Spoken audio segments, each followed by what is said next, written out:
Ó Senhor Deus e Pai, em nome de Jesus, nós queremos aqui te agradecer pela oportunidade que nós temos de poder juntos, Senhor, aprender mais de Ti. Não é, Senhor Deus, para que nós, Senhor, apareçamos, porque na verdade, se fosse para a gente aparecer, Senhor, a gente colocaria até de uma outra forma, mas na verdade é para nós mesmos. Eu, a irmã Nilza, a Renata, a Kelly, Marli, e quanto mais as pessoas quiserem participar conosco. E eu quero te louvar, Senhor, por essa oportunidade e pedir a Ti, nos ajuda, porque há momentos que as coisas são difíceis e realmente nós somos envolvidos. E muitas das vezes esse envolvimento nos tira até da Tua vontade. Que seja o Teu nome engrandecido na nossa vida e não nós nos engrandecermos porque temos o Teu nome, mas sim que Tu se engrandeça em nós. Muito obrigado, em nome de Jesus. Amém. Minha irmã, vamos lá, a Renatinha vai participar ali depois, né? De vez em quando eu vou dar uma olhada para lá, porque está gravando por ali. Sim, tranquilo. Essa lição de número 10, ela fala sobre três palavras: furto, perjúrio e roubar a Deus. Os três últimos profetas, né, do Antigo Testamento, Ageu, Zacarias, Malaquias, eles profetizaram acerca de algumas situações relacionadas a até mesmo assuntos que as pessoas não gostam muito de falar, né? Que é justamente uma situação chamada dinheiro. Vai ter que fechar, porque está dando barulho, dando microfonia. Qualquer coisa ele não pode abrir. E aí, o que acontece? Já de antemão, eu vou dizer o seguinte. Deus ele não fica lá, como alguns lugares, olhando lá na lista de dizimistas, porque Deus não precisa disso. Apesar de Malaquias ele dar uma determinação, Deus ele é soberano, ele é santo, né? E ele é tão santo, tão soberano, que ele é capaz de entender as fases da nossa vida.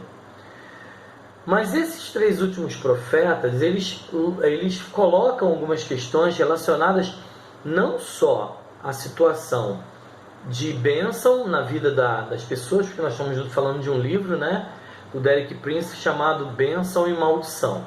Mas também, ele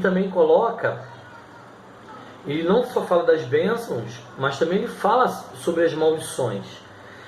E esses três últimos profetas do Antigo Testamento, Ageu, Zacarias e Malaquias, eles tratam desses assuntos assim de uma forma tão específica, de que Deus ele tem prazer em abençoar a nossa vida quando nós somos fiéis a Ele, que eles colocam de uma forma assim tão clara, para que não haja divergência.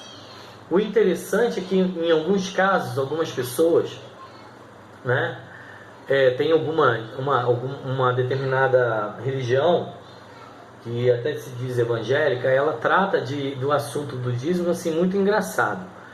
Ela diz que nós, que não pertencemos àquela religião ou denominação, nós gostamos muito de falar sobre dízimo, que é do Antigo Testamento, mas não gostamos de cumprir o que a palavra de Deus diz, que é guardar o sábado.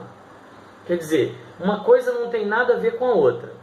Porque, na verdade, aí a gente destrói qualquer questão relacionada a isso, sobre a guarda do sábado, como que está escrito lá, primeiramente, para nós no Novo Testamento, como está escrito lá, o próprio Jesus dizendo que Ele é Senhor do sábado. E depois, Romanos capítulo 14, quando Paulo escreve dizendo que um faz diferenciação de dias e dias, né? E o outro de festas e festas, e o outro tem todos os dias como comum. E dentro desse aspecto de guardar ou não, de descanso ou não, Também no Antigo Testamento, né, eles falam sobre essa situação de guardar o sábado, e querem confrontar essa situação com a gente, para a gente, do dízimo, dizendo que a gente deveria guardar o sábado também, já que a gente fala tanto sobre dízimo. Todavia, existe uma situação. Qual é a situação que existe? O dízimo é anterior à lei, entende? O dízimo não é da lei. Então, não vem falar sobre isso, sobre aquilo, que nos próprios 10 mandamentos não se fala de dinheiro. Não se fala. E uma outra questão. Então, no Antigo Testamento e no Novo, a gente não tem essa conversa. E quando se fala em guardar ou não guardar, Deus, ele conhece cada coração. E também sabe que, na verdade, né, sabe que conhece cada coração e sabe também da vida de cada um de nós e da nossa integridade, do nosso agradecer a Ele. Mas o que eu queria dizer nesse caso é que o descansar, né, é necessário. Sim, você tem que ter um tempo para você descansar, você tem que ter um tempo para o lazer, tem que ter um tempo para os amigos, você tem que ter um tempo para refazer as forças, sim. Porém, o descanso não é um estado, o descanso não é um dia, o descanso é o Senhor Jesus. Jesus é o descanso. Então a gente acaba com essa situação, né? Essa confusão toda. Mas Malaquias, Zacarias e Ageu, ele trata essas questões e diretamente conosco, para que a gente entenda o como e o quanto Deus quer nos abençoar, né? É claro que a gente, o irmã Nilza, no caso ali, né, a Renata também, eu não sei se depois as meninas vão querer que passe para elas, mas não é claro que se a gente se conscientizar que nós precisamos devolver aquilo que pertence a Deus, nós seremos profundamente, grandemente abençoados, porque estamos cumprindo uma determinação de Deus e também uma orientação de Deus. Mas, como eu disse anteriormente, às vezes, né, as pessoas estão preocupadas com uma questão da lei, esquecem, na verdade, do que é lá em 1 Coríntios 13, que é o amor, né? Então são essas questões. Mas eu vou estar lendo aqui para a gente ganhar tempo. Olha só o que diz. Os últimos 3 profetas do Antigo Testamento, Ageu, Zacarias e Malaquias, abordam várias áreas nas quais Israel experimentou o resultado da maldição de Deus. É como se esses profetas estivessem sido incumbidos de reassumir a história dos israelitas, desde o tempo em que ficaram debaixo da lei de Moisés, e de os confrontar com as razões pelas quais maldições específicas da lei tinham vindo sobre eles. Então, a irmã quer falar? Pode falar. Ah, tá. Mas qualquer coisa pode falar. Mas olha só. Aqui ele trata diretamente, e o pastor Derek Prince, ele coloca uma situação aqui de tratamento direto com quem? Com Israel. Por quê? Eles viveram aqueles períodos todos e quando eles retornam ainda para a terra, eles continuam sendo infiéis. Então, esses profetas estão profetizando para os judeus. Nota que eles não estão profetizando para a igreja. E uma questão já, para a gente não esquecer, se a gente for medir, né, dízimo e o Antigo e Novo Testamento, no Antigo Testamento teríamos que dar 10%. No Novo, diz o texto que os discípulos vendiam tudo e depositavam aos pés dos apóstolos. Então, é muito mais do que a gente pensa, né, do que a gente imagina. Então nota como são as coisas. A gente precisa entender o nosso Deus e pedir. Se a gente não entende, a gente tem que pedir ao nosso Deus entendimento. Vamos para a segunda, então, para dar uma continuidade aqui para observar isso. Olha, pode falar.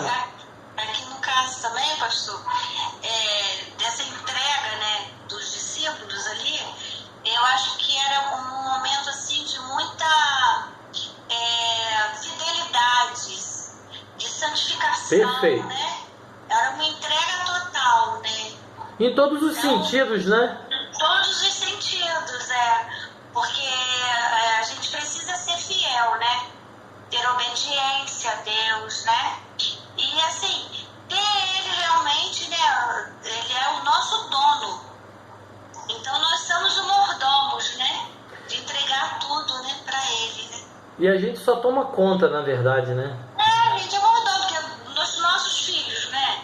A gente vê, a gente cuida dela, mas eles não são nossos, são do Senhor, né? Então é de Deus, é tudo. Então nós somos no mordomo daquilo que Ele nos permite administrar. Usar, né? E administrar, isso aí. E é interessante isso, porque as pessoas elas ficam presas numa questão tão óbvia e esquecem, na verdade, do total, sabe? Do total, né?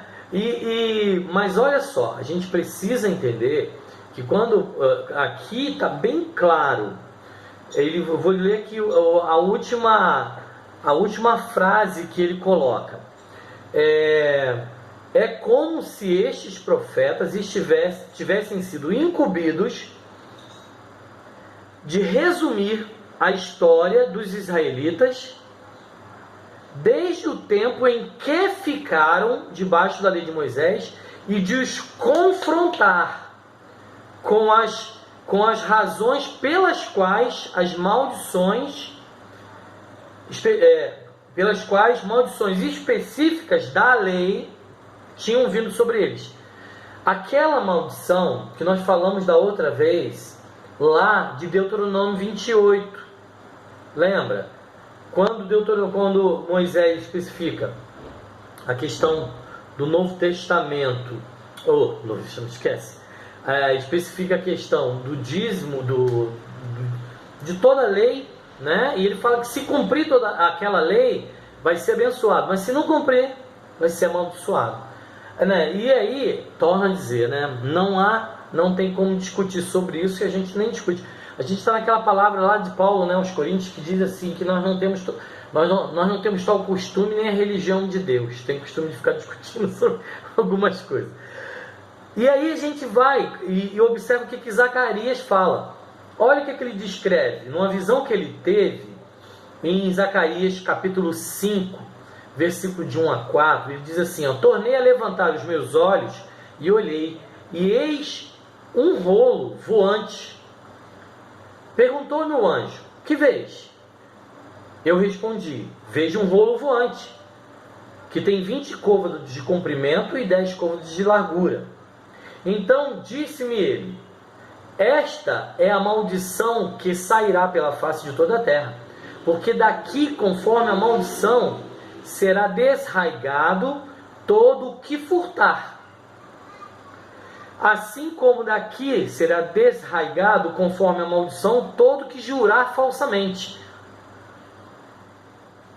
Mandá-la-ei, diz o Senhor dos Exércitos, e farei entrar na casa do ladrão e na casa do que jurar falsamente pelo meu nome, e permanecerá no meio da sua casa, e a consumirá juntamente com sua madeira e com as suas pedras.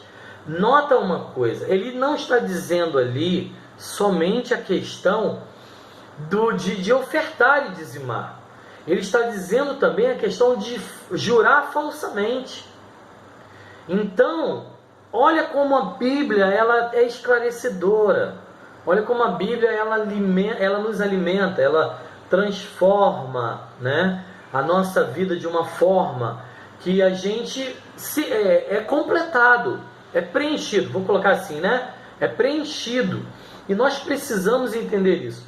Zacarias, ele fala sobre isso e ele mostra, e aí quando o texto diz que dali sai a palavra que vai não só para os judeus que estavam ali, mas para todos os judeus que estavam em toda a face da terra. Porque ainda havia judeu lá na Babilônia que não tinha voltado.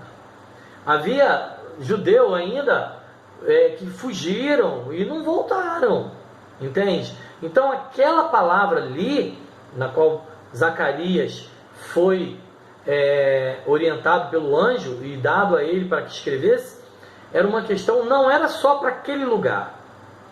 E é muito interessante, Manilson e Renata, né, que daqui a pouco ela vai ver. É muito interessante que não é só a questão, essa palavra fala diretamente para nós agora, porque ela vem de encontro à nossa vida pessoal e à nossa família, entende? E a nossa casa. Olha como é sério. No caso ali de Israel, dizia não somente a cada pessoa, mas a toda a nação e em todo lugar, entende? É essa situação que a gente precisa entender. Outra coisa, essa maldição que Zacarias descreve, ela fala, não é só do roubar, da questão do dízimo, né? Quem me roubar, aqui, que rouba, mas também que jura falsamente. Eu me lembro quando eu era pequeno, né? Não sei se a irmã também passou por isso, mas a gente tinha aquele problema, né?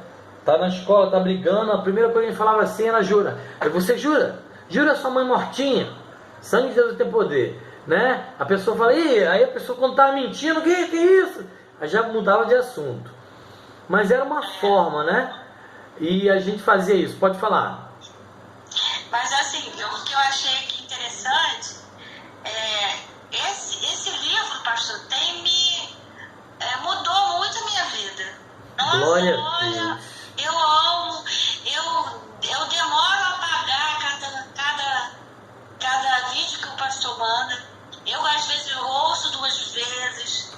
E teve um deles que, não sei se o pastor observou isso, dele falar que as coisas, né, que não é de Deus, tudo aquilo, né, roubo, falar mentira, você está dando louvor ao inimigo. É isso aí. Isso mesmo. E às vezes... Então, isso atrai maldição para a tua vida. Para a sua você vida... dá louvor a quem não é devido. A nossa vida e a vida da família.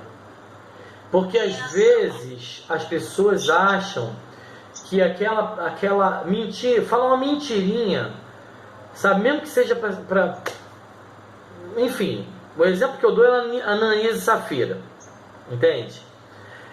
A questão para mim nesse sentido, na minha opinião, tem que se tomar muito cuidado.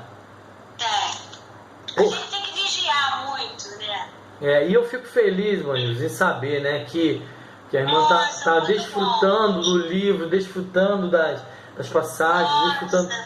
Assim, são coisas, às vezes frases pequenas, né, que aquilo encaixa e entra e vai, e Deus, o Espírito Santo vai mudando a gente, né? Vai transformando o nosso coração. E muitas coisas, eu pedi perdão, né, conforme aquelas outras lições, né, que o pastor ministrou. Gente, foi maravilhoso, muito bom mesmo. E com isso, a gente passa a tomar posse do que é nosso. Isso aí. Entendeu? A gente passa a tomar posse do que é nosso. Porque, infelizmente, as pessoas acham que, Deus não faz nada aleatório. Sabe? Verdade. Deus, Ele quer que nós nos empenhemos a buscá-lo. A única exigência de Deus, gente, não tem... A única exigência de Deus é que nós o busquemos. Verdade. É o que nós me fez também olhar os judeus de uma outra forma. Agora, nossa, muito, né, tremendo. A gente de abençoar, a gente orar por eles, né? Muitos têm dificuldade de compreender que Jesus é o Messias, né? Então, as mesmas dificuldades que também a gente tem na nossa família, pessoas têm dificuldade de compreender que a Bíblia é a palavra de Deus, é a verdade, né? Então, isso é uma coisa muito assim do meio que vive, às vezes do próprio ser humano mesmo, né? Dos familiares que foi inserido ali, né? Coisas erradas, e a pessoa tem aquela dificuldade de perceber, né? A preciosidade da palavra de Deus, né? E a gente, essa situação da gente amar os judeus, né, é muito importante, porque É muito interessante. se a gente compreender isso, nós receberemos as bênçãos que são para eles também. Como eu disse anteriormente, nós não somos judeus. As pessoas, somos judeus. Não, nós somos brasileiros. Não, isso a gente, né? Mas a gente sabe que a gente está ali debaixo da bênção. Nós somos igual aquela cananeia, né? Se cair alguma coisinha da mesa do nosso Senhor, a gente está pegando. Deixa eu parar um pouquinho aqui, porque eu vou ter que parar, porque senão vai parar ali e a Renatinha não vai dar continuidade. Já a gente volta. Pera aí, então eu vou continuar aqui. Só vou parar o outro.